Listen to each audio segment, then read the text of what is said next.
Students, now we are going to learn about the application of potentiometer. Potentiometer के application की अगर बात करें, so there are quite a number of applications. हम कोई भी एक सेल के EMF निकाल सकते हैं, या फिर कोई भी एक से ज्यादा सेल्स होंगे हमारे पास. फॉर एग्जाम्पल 2 सेल्स होंगे, ये 2 सेल्स को आपस में कंपेयर कर सकते हैं कि एक सेल दूसरे सेल से कितना पावरफुल है या कितना वीक है. ये कंपैरिजन हम लोग कर सकते हैं. बेसिकली उनके बीच का रेशियो निकाल सकते हैं. रेशियो निकालना, वो भी दोनों का एक साथ साइमल्टेनियसली रेशियो निकाल सकते हैं with the help of potentiometer. अब उसके बारे में डिटेल में सीखेंगे. So now we are going to learn about how to compare EMF of 2 cells. अभी कंपैरिजन करने के भी 2 मेथड्स होते हैं. एक होता है डायरेक्ट मेथड और एक होता है कॉम्बिनेशन मेथड. सबसे पहले हम सीखेंगे अबाउट डायरेक्ट मेथड. ओके, तो we are going to learn how to compare EMF of 2 cells.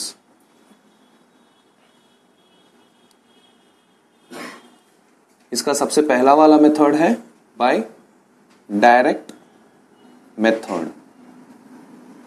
Direct method को हम एक और नाम से बुला सकते हैं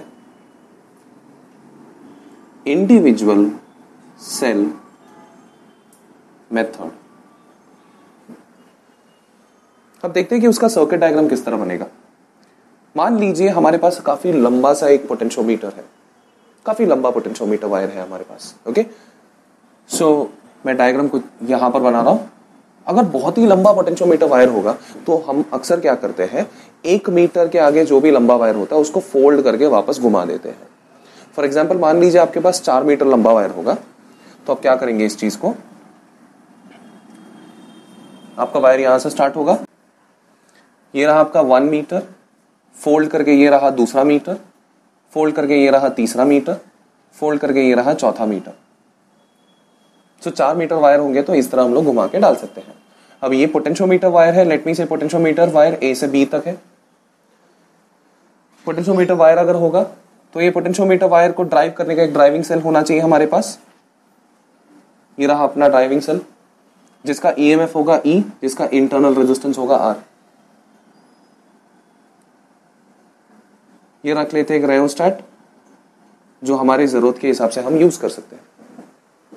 अब इतना सेटअप है हमारे पास. Potentiometer wire is ready to function. अब हमें वो 2 सेल्स कनेक्ट करने हैं जो 2 सेल्स को हम कंपेयर करने वाले हैं. तो ये 2 सेल्स जो कनेक्ट करने हैं, चलो यहां पर मैं ऊपर कनेक्ट करता हूं. यहां पर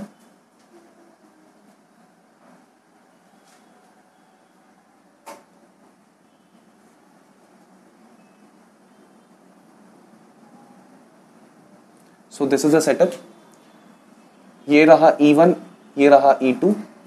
E1 के साथ एक की है, E2 के साथ एक की है, K1 and K2 respectively. And in दोनों के साथ मैंने कनेक्ट किया है जॉकी या फिर स्लाइडिंग की.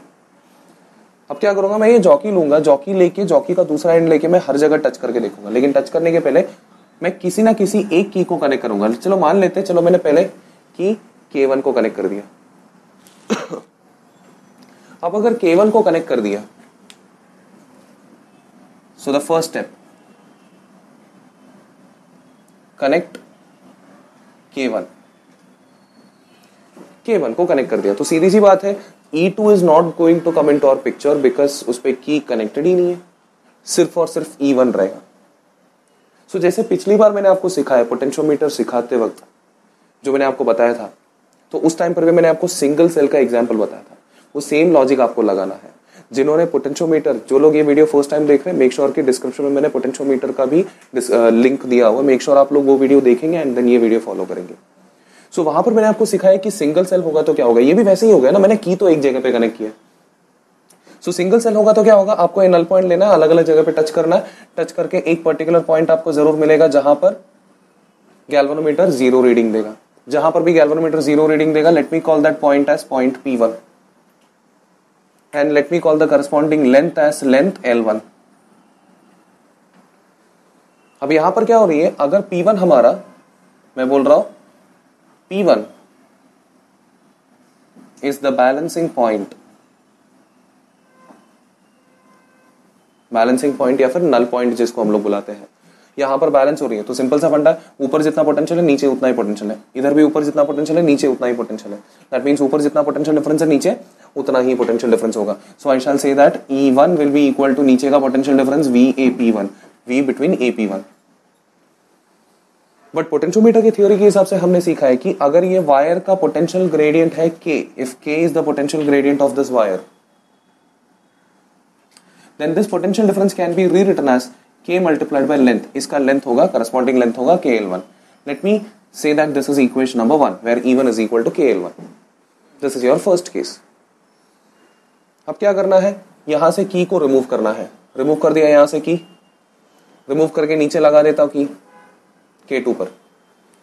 K2 पर की लगा तो क्या होगा, अब E1 हमारे पिक्चर में नहीं है, सिर्फ E2 आएगा। वापस आपको सेम प्रोसीजर रिपीट करना है, नल पॉइंट लेना है, हर जगह मैच करके देखना है कि कहां पर मीट हो रही है। तो I will do one thing, मैं इसको ब्लैक मार्कर से बनाता हूं ताकि आपको डिफरेंस समझ में आ जाए। अब मान लेते हैं कि नल पॉइंट अभी यहां पर मिला, जस्ट एग्जांपल के लिए मान लेता हूं कि नल पॉइंट यहां पर मिला, तो यहां पर इस केस में लेंथ कितना होगा, ए से लेकर पूरा का पूरा 1 मीटर, 2 मीटर, फिर तीसरे मीटर पे कहीं ना कहीं पे बीच में मिला। So whatever your reading is, it is between 2 metre and 3 metre. Okay, सब कुछ ना कुछ तो रीडिंग रहेगा। अब वो जो भी रीडिंग है उसके हिसाब से, second, remove K1 and connect K2। ऐसे करने के बाद अगर मैं बोल रहा हूं if P2 is the balancing length, P2 को अगर मैं बैलेंसिंग लेंथ बोला रहा हूं, सिंपल सा फंडा, ऊपर जितना पोटेंशियल डिफरेंस है that is E2 will be equal to नीचे का potential difference. So I shall say E2 will be equal to नीचे का potential difference between A and P2। So I shall say E2 will be equal to VAP2। And हमारे potentiometer की theory के हिसाब से this VAP2 can be replaced as by KL2। E2 will be equal to KL2. This is your equation number 2. So finally equation 1 और 2 को अगर मैंने divide किया, I'll be getting E1 upon E2 will be equal to L1 upon L2। ये आपका expression है। सवाल ये था कि EMF को कंपेयर कैसे किया जाता है। सो कंपेयर कैसे किया जाता है मतलब इनडायरेक्टली वो यही पूछ रहे थे कि E1 अपॉन E2 का रेशियो क्या होता है। हमने वही फाइंड किया कि E1 अपॉन E2 का रेशियो क्या होता है। This method is called as direct method और individual cell method. Individual cell method इसलिए बोला जाता है क्योंकि इंडिविजुअली एक एक सेल हम लोग कंसिडर करते हैं। डायरेक्ट मेथड इसलिए बोला जाता है क्योंकि जो भी सेल का इक्वेशन बनाना है डायरेक्टली उसी सेल को हम लोग कनेक्ट करते हैं, दूसरे सेल को टोटली अवॉइड करते हैं। Thank you.